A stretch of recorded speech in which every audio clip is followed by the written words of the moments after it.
Film dimulai di tahun 1914, di mana di suatu lokasi di sekitar perairan Atlantik Selatan, tampak sebuah kapal yang sedang melakukan pelayaran. Di kapal tersebut, ada seorang pria yang belum diketahui namanya, yang terlihat sedang mengobrol bersama dengan seorang kapten kapal. Pemuda ini berencana untuk pergi ke sebuah pulau, di mana dia rupanya bakal bertugas sebagai pengamat cuaca. Begitu sampai ke pulau, sang kapten bersama dengan beberapa anak buahnya, lalu mengantar pemuda tersebut menuju ke rumah, tempat di mana dia akan tinggal. Dari sana, sang kapten kemudian menemani si pemuda untuk berkeliling di area sekitar, termasuk mendatangi sebuah mercusuar, yang lokasinya itu tidak jauh dari tempat mereka berada. Namun begitu sampai, si pemuda ini merasa kalau ada sesuatu yang aneh dengan mercusuar tersebut, karena di sekeliling tembok bangunan itu tampak dipenuhi dengan formasi kayu runcing, yang terlihat seperti ingin menahan sesuatu. Di dalam menara, mereka lalu mendapati seorang pria yang bernama Gruner, yang masih tertidur. Begitu terbangun, sang kapten kemudian menanyakan kepada Gruner, perihal si petugas cuaca yang bertugas di sini, yang rencananya bakal dijemput dan digantikan dengan orang yang baru. Gruner mengatakan bahwa si petugas resmi yang menjaga pulau ini sudah lama meninggal, akibat mengidap penyakit tifus, dan jasadnya hilang di laut pada saat dia mencoba untuk berenang. Sang kapten yang merasakan adanya keanehan pada Gruner, kemudian menawari pemuda ini untuk kembali pulang. Namun rupanya si pemuda ini menolak dan tetap ingin bertahan, demi menjalankan tugasnya. Untuk berjaga-jaga, sang kapten lalu memberikannya sebuah pistol, sambil berpesan agar si pemuda berhati-hati, karena sejatinya dia akan bertugas di pulau yang sepi ini selama 12 bulan lamanya. Di malam pertama saat dirinya baru saja selesai merapikan rumah yang akan ditempatinya, pemuda ini menemukan sebuah buku harian milik petugas cuaca yang sebelumnya, yang bernama Aldor Fingerlands. Ketika dia membaca buku itu, dia menemukan banyak sekali gambar binatang laut, termasuk selembar foto wanita cantik yang sudah meninggal. Dan bukan cuma itu, di akhir buku harian tersebut, dia juga sempat menemukan sebuah gambar aneh yang terlihat seperti makhluk misterius. Esok paginya, si pemuda ini lalu mulai menjalankan aktivitasnya untuk memperkirakan kondisi cuaca. Di pantai, dia juga sempat melihat sesuatu yang aneh, pada saat menemukan banyak tumbukan kulit kerang, yang tersusun dengan rapih di antara lingkaran batu. Nah, saat dia sedang menjalankan tugasnya mencatat arah mata angin, dia kemudian mengambil teropong, dan mengarahkannya ke mercusuar. Di sana, dia menyaksikan bagaimana Gruner, yang sepertinya baru terbangun dari tidurnya. Namun, tanpa sengaja, dia juga telah melihat sesosok bayangan, yang mirip dengan manusia yang berada di atas menara. Malam harinya, sesuatu yang aneh mulai terasa, pada saat dirinya mendengar suara misterius, yang berasal dari depan pintu rumahnya. Awalnya, dia mengira itu adalah Gruner yang datang. Namun, ketika dia mendekati pintu tersebut, tiba-tiba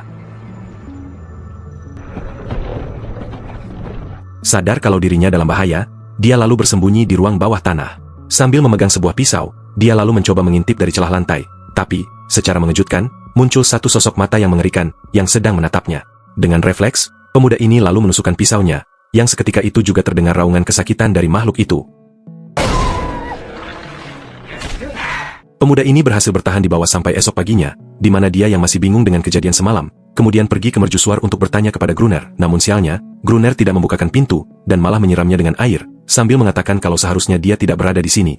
Nah, karena nggak mau kejadian semalam kembali terulang, pemuda ini lalu pergi ke rumahnya, untuk membuat barikade pertahanan di sekeliling rumahnya.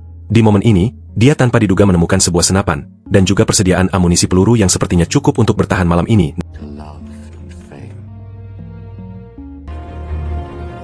Nah, ketika malam tiba, dia pun mulai bersiap dengan senapannya. Dari arah pantai, dia menyaksikan bagaimana ratusan makhluk asing yang bermunculan di antara batu karang.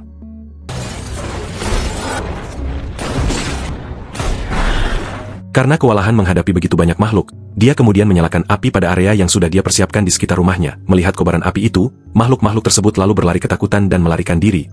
Namun apesnya, kobaran api tersebut malah merembet ke tembok kayu yang alhasil rumah itu pun ikut terbakar.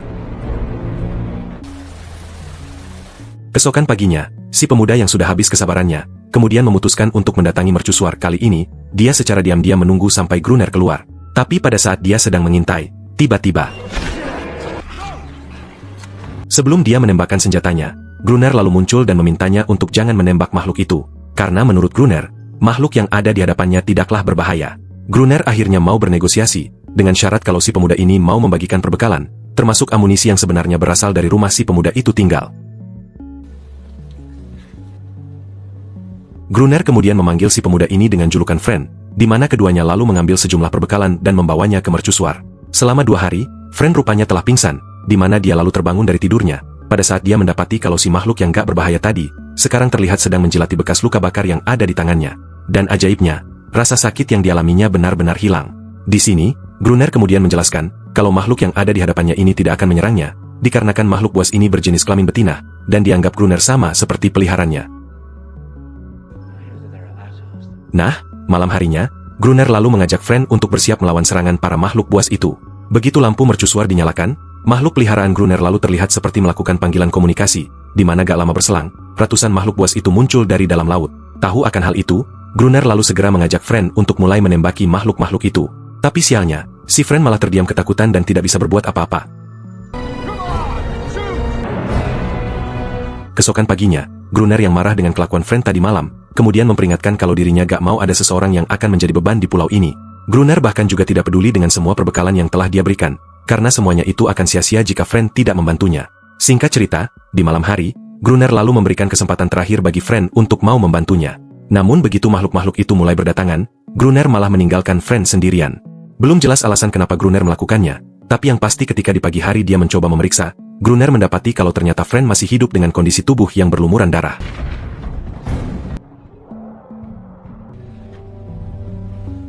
Nah, setelah kejadian itu, Gruner dan juga Fren akhirnya bisa hidup berdampingan, di mana keduanya bersama-sama setiap harinya terus menghadapi makhluk-makhluk buas itu. Seiring berjalannya waktu, akhirnya terungkap alasan Fren mau menerima pekerjaan ini.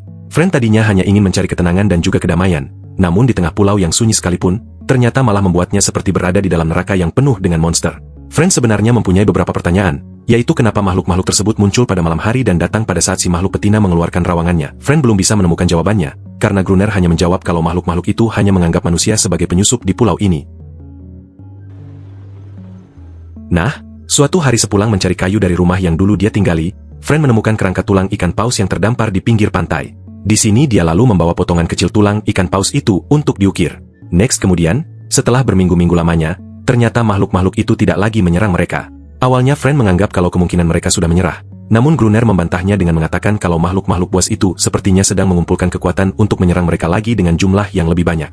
Seiring berjalannya waktu, Fren kini semakin akrab dengan makhluk peliharaan Gruner yang kemudian diberi nama sebagai Aneris. Nah, situasi ini rupanya membuat Gruner cemburu dengan kedekatan mereka, di mana pada suatu malam pada saat mereka bermain catur, Fren sempat mengutarakan idenya untuk mendapatkan uang yang banyak, yaitu dengan cara menangkap dan membawa makhluk itu ke Britania Raya ataupun ke Amerika. Namun, Gruner yang mendengarnya kemudian jadi kesal, apalagi ketika Fren berhasil mengalahkannya di permainan catur. Gruner yang marah, tiba-tiba mengambil senapannya dan menembakkan ke arah balkon yang ternyata mereka kini sedang diserang oleh para monster. Akibat mereka berdua lupa menyalakan lampu mercusuar, karena kewalahan menghadapi jumlah yang lebih banyak dari biasanya, mereka berdua lalu memutuskan untuk bersembunyi di lantai paling atas yang dilindungi oleh kaca. Dalam kejadian itu, seekor makhluk berhasil melukai kaki Gruner, tapi beruntungnya mereka berdua bisa selamat dan tetap berada di sana sampai besok pagi.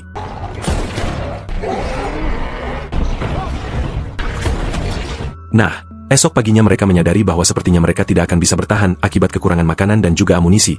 Harapan untuk bisa bertahan mulai pudar, sampai suatu hari Fren yang berada di pinggir pantai tanpa sengaja melihat sebuah kapal di kejauhan. Mengetahui hal itu, Fren kemudian mengambil flare dan berniat menembakkannya. Namun begitu dia akan melakukannya, tiba-tiba Gruner mencegahnya, sehingga terjadilah perkelahian. Di momen ini, Aneris sempat muncul untuk menolong Fren, tapi karena Aneris tidak berani menentang Gruner, alhasil dia pun tidak bisa berbuat apa-apa. Gruner mengatakan kalau dia tidak ingin ada pendatang baru lagi di pulau ini, yang mana itu merupakan sesuatu yang dianggap Fren sebagai hal yang tidak masuk akal. Karena bagaimana mungkin gitu, ada orang yang mau berada di pulau ini sendirian bersama dengan makhluk-makhluk mengerikan. Keesokan harinya, Fren terlihat mengikuti Aneris, yang terlihat berlari keluar dari mercusuar. Begitu sampai di pantai, Fren menemukan Aneris yang sedang menangis di antara rangka tulang ikan paus. Ketika diperiksa, ternyata Aneris ini habis digebugin oleh Gruner. Akibat perbuatannya kemarin, Fren yang mencoba menghiburnya kemudian memberikannya hasil ukiran yang terbuat dari ikan paus, yang berbentuk perahu layar. Sadar kalau perahu tersebut mengingatkannya akan sesuatu, Aneris tiba-tiba menunjukkan sebuah lokasi, di mana di sana terdapat sebuah perahu yang sudah lama terdampar. Nah, karena kemungkinan perahu itu masih bisa berfungsi, Fren kemudian memberitahukan perihal penemuan perahu itu kepada Gruner. Namun ternyata si Gruner ini rupanya sudah lama mengetahui keberadaan dari perahu itu. Gruner mengatakan bahwa perahu tersebut berasal dari kapal Portugis yang karam, akibat badai yang terjadi di sekitar pulau. Gruner sempat menemukan beberapa peti yang berisi dinamit, yang terdampar di pinggir pantai. Namun karena peti-peti itu terkena air, maka dinamit tersebut tidak bisa digunakan lagi. Fren yang tahu kalau ada kemungkinan dinamit yang masih tertinggal, lalu kemudian mengajak Gruner untuk pergi menyelam memasuki laut, demi mencari dan juga mengambil beberapa peti dinamit di dalam kapal Portugis yang karam itu. Fren menyadari kalau mereka memiliki kesempatan untuk bisa menghancurkan para monster itu, namun rupanya ide tersebut ditolak oleh Gruner, karena menganggap kalau itu adalah sebuah misi yang sangat berbahaya. Next, kemudian suatu hari ketika Fren sedang mengecat perahu yang terdampar itu, tiba-tiba aja dia mendengar suara Aneris di kejauhan. Begitu diperiksa, rupanya makhluk itu sedang asik mandi, tidak pakai banyak omong. Fren kemudian datang dan ikut mandi bersama dengan Aneris. Namun tanpa disadari, Gruner ternyata mengintip perbuatan mereka dari balik bebatuan. Setelah kejadian itu, Gruner kemudian berubah pikiran dengan menyetujui ide dari si Fren untuk menyelam ke dasar laut dan mengambil dinamit. Dari sana mereka lalu menuju ke kapal karam itu menggunakan sebuah perahu. Begitu sampai di lokasi, Fren lalu mulai menyelam sampai ke dasar di mana dia kemudian berhasil menemukan dan mengaitkan tali penarik pada 3 peti yang berisi dinamit. Nah, pada saat mereka berada di bawah, Fren merasakan kalau sepertinya dia sedang diawasi oleh sesuatu dan benar aja. Gak lama kemudian, tiba-tiba muncul beberapa sosok kecil dan mengagetkannya. Gruner sengaja tidak menarik Fren dengan harapan dia bisa tewas di bawah sana. Tapi untungnya Fren berhasil membuka baju besinya, sehingga dengan mudah dia bisa berenang menuju ke perahu. Setelah mendapatkan dinamit, mereka kemudian memasangkannya di sekeliling bangunan bersamaan dengan turunnya salju yang menandakan kalau musim dingin telah tiba. Hari demi hari mereka terus menunggu, namun sampai 3 minggu lamanya ternyata makhluk-makhluk itu sama sekali tidak melakukan serangan. Gruner mulai kehabisan kesabaran, di mana dia lalu menuduh Anris telah menjadi mata-mata bagi kaumnya. Gruner yang gak mau menyerah, kemudian mencoba rencana lain, yaitu dia kepikiran untuk menyergap makhluk-makhluk itu dengan cara memancingnya masuk ke dalam mercusuar. Nah, setelah menyusun semua rencana tersebut, rupanya makhluk-makhluk itu belum juga muncul. Gruner yang tetap gak mau menyerah, kemudian membawa Anris ke balkon dan memaksanya untuk memanggil kawanannya. Paginya, ketika sudah terbangun, mereka menyaksikan kalau ada begitu banyak mayat dari para makhluk yang bergelimpangan di sekitar mercusuar. Gruner mengambil kesempatan itu untuk memastikan kalau makhluk-makhluk tersebut sudah mati. Dalam kondisi ini, Fren sempat melihat seekor makhluk yang memakai kalung seperti buatan manusia. Rasa bersalah kemudian menyelimuti perasaan Fren, apalagi pada malam harinya terdengar raungan kesedihan dari para makhluk yang masih tersisa di pinggir pantai. Keesokan harinya, Fren yang sedang pergi ke tepi pantai tanpa sengaja melihat 2 anak monster yang sedang berenang. Di sini Fren teringat dengan susunan batu yang pernah dia lihat di pinggir pantai ketika dia pertama kali tiba di pulau. Fren sepertinya menyadari kalau susunan batu itu merupakan permainan anak-anak monster. Karena itu, dia kepikiran untuk menyusun ulang batu-batu dan membentuk sebuah lingkaran yang kemudian di bagian tengahnya, Fren meletakkan ukiran perahu miliknya. Esok harinya, Fren yang berniat keluar mengetahui kalau si Gruner sedang tertidur pulas. Di sini dia mencoba memeriksa beberapa barang milik Gruner yang tanpa sengaja, Fren malah menemukan foto Gruner bersama dengan mendiang istrinya. Di mana foto istrinya itu persis sama dengan sosok wanita yang ada di foto milik si penjaga sebelumnya. Nah, Fren akhirnya menyadari bahwa Gruner adalah si penjaga cuaca yang seharusnya digantikan oleh dirinya. Namun Gruner sengaja berbohong tentang dirinya sendiri supaya dia tidak dijemput dan digantikan. Alias si Gruner telah merasa nyaman berada di pulau ini. Dari sana, Fren lalu keluar menuju ke lokasi tempat dia membuat permainan anak-anak. Begitu tiba di sana, Fren melihat seekor anak monster yang kemudian mendekatinya. Gak berapa lama berselang, Anris juga ikutan muncul bersama dengan puluhan monster lainnya. Namun tiba-tiba aja sebuah tembakan terdengar dan mengagetkan mereka semua. Fren meminta kepada Gruner supaya tidak menyakiti makhluk-makhluk itu lagi. Fren sangat yakin kalau kemunculan mereka di sini hanyalah untuk berdamai, karena menurutnya mereka berdua ternyata selama ini telah melakukan hal yang salah kepada makhluk-makhluk itu. Di sini, Gruner memaksa Anris untuk segera pulang. Namun rupanya si Anris menolak permintaan Gruner.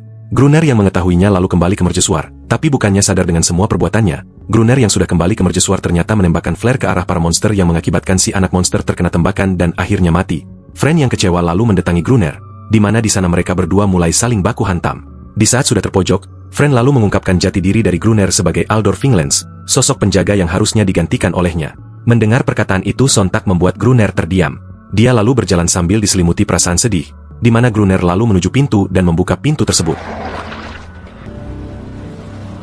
Beberapa bulan kemudian seorang kapten kapal bersama dengan anak buahnya datang ke mercusuar untuk mencari Gruner, dengan maksud ingin menggantikan si penjaga cuaca alias Fren.